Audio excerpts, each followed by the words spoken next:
Magandang gabi, Boss Pao. Tawagin niyo na lang akong Ramon. Ako'y magbabahagi ng isang kwento na hanggang ngayon ay hindi ko malimutan. Ang kwentong ito ay hindi ko lamang basta narinig, kundi naranasan ko mismo. At dala nito ay malamig na hangin sa bawat alaala. Nangyari ito sa pagitan ng mga bundok at dagat ng Aurora, partikular sa bayan ng Baler. Isang lugar iyon na kilala sa mga alon, kasaysayan, at tahimik na probinsyang tinatabingan ng kakahuyan. Noong panahon na iyon, Boss Pao, ay buwan ng Nobyembre, halos isang linggo matapos ang unlas. Kilala ang panahong ito bilang panahon ng ulan at makakapal na ulap na bumabalot sa mga bundok ng Sierra Madre. Ako ay nanggaling sa Maynila, sakay ng lumang bus na papuntang Baler. Hating gabi na nang dumaan kami sa madilim na bahagi ng Pantabangan, Nueva Ecija, kung saan ang kalsada ay paakyat at paliko, napapalibutan ng kakahuyan na waring walang katapusan. Tahimik lang ang biyahe, Boss Pao. Maririnig lamang ang ugong ng makina ng bus at ang mga patak ng ulan sa bintana. Ang mga kasakay ko ay karamihan mga estudyante at ilang trabahador na galing Maynila. Ako ay nakaupo malapit sa gitna. Hawak ang maliit na bag na naglalaman ng ilang gamit. Habang papalapit kami sa Aurora, napansin ko, Boss Pao, nakakaunti na lamang ang sasakyan sa kalsada. Madilim at ang tanging ilaw lamang ay mula sa headlight ng bus na sumasalubong sa makakapal na hamog. Habang tinatahak namin ang matarik na bahagi ng bundok, bigla na lamang bumigat ang hangin. Pakiramdam ko ay may malamig na presensya sa paligid. Ang aking balat ay nagsimulang mamutla sa lamig na tila hindi karaniwang dala ng klima. Ang mga punong kahoy na nadaraanan ay animoy mga anino na nakamasid, nakatayo ng tahimik. Sa bawat sanga ay may anyong gumagalaw. Ngunit kapag susulyapan mo, wala namang tao. Pagdating namin sa isang matarik na kurbada sa pagitan ng Maria Aurora at Dipakulaw, doon ko unang napansin ang isang kakaibang bagay. Sa gilid ng kalsada, Boss Pao, sa ilalim ng isang punong nara, ay may nakatayong isang babae. Nakasayad ang kanyang paa sa putik, ngunit hindi iyon nababasa. Mahaba ang buhok na basang-basa sa ulan. Nakasuot ng puting bestida na kupas na, at hindi man lang kumikilos kahit tinatamaan ng ilaw ng bus. Hindi ko alam kung bakit, Boss Pao, ngunit ramdam ko na ang kanyang mga mata ay nakatingin direkta sa akin. Lumampas ang bus at akala ko ay tapos na iyon.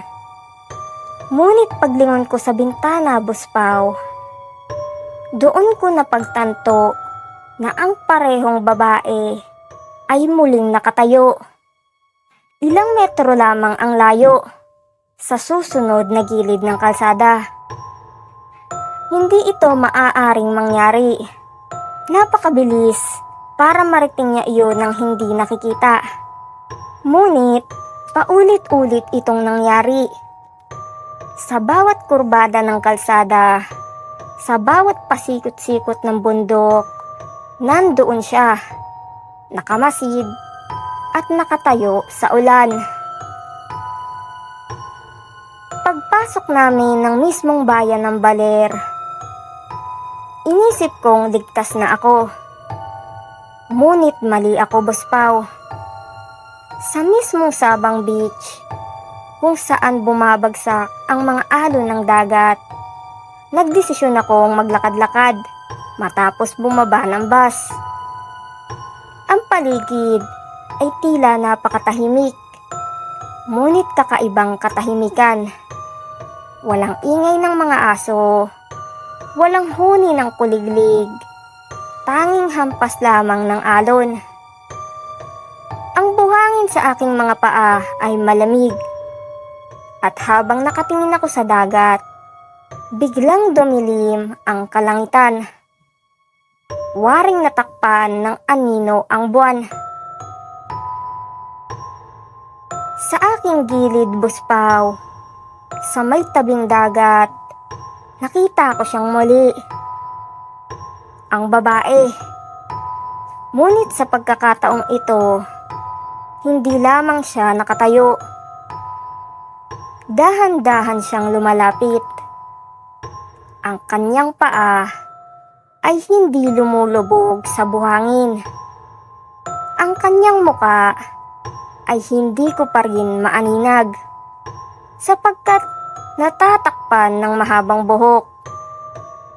Ngunit naririnig ko ang malalim na tunog ng kanyang hinga. Mabigat iyon na tila nanggagaling sa ilalim ng lupa. Napaataras ako, Boss Pao. Tinangka kong bumalik sa kalsada patungo sa Baler Church. Ngunit sa bawat hakbang ko, tila mas lalong humahaba ang aking nilalakaran. Ang simbahan, na dapat ilang minuto lamang ang layo, ay tila napakalayo. At bawat sulyap ko sa aking likuran, siya ay mas lumalapit.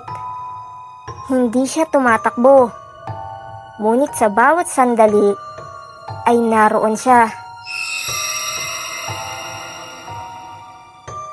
Pagdating ko sa mismong tapat ng lumang simbahan ng Baler, doon ko lamang siya hindi nakita.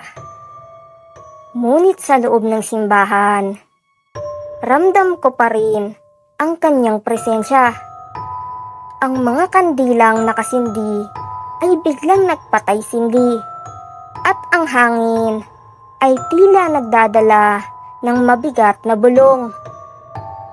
Sa mismong altar, Boss Pao, naroon ang lumang imahe ng Berhen. Nakatingin pababa, ngunit sa aking paningin, tila lumuluha ang imahe. Hanggang ngayon, Boss Pao, hindi ko alam kung anong nilalang ang aking nakasalubong. Ang iba ay nagsasabing multo ng isang babaeng nalunod sa alon ng Sabang Beach. Ang iba ay nagsasabing isang kaluluwa ng isang madre mula sa lumang panahon ng Kastila na nawalan ng buhay sa ilalim ng simbahan noong sinalanta ang bayan. Ngunit ang sigurado ko, mula ng gabing iyon, dala ko na ang bigat ng kanyang mga mata. At sa bawat biyahe ko pa uwi, mula Baler patungong Maynila, lagi kong dinadalangin na huwag ko siyang muling makita. Sa gilid ng kalsada o sa ulan, sa ilalim ng nara na nakatingin sa akin at naghihintay.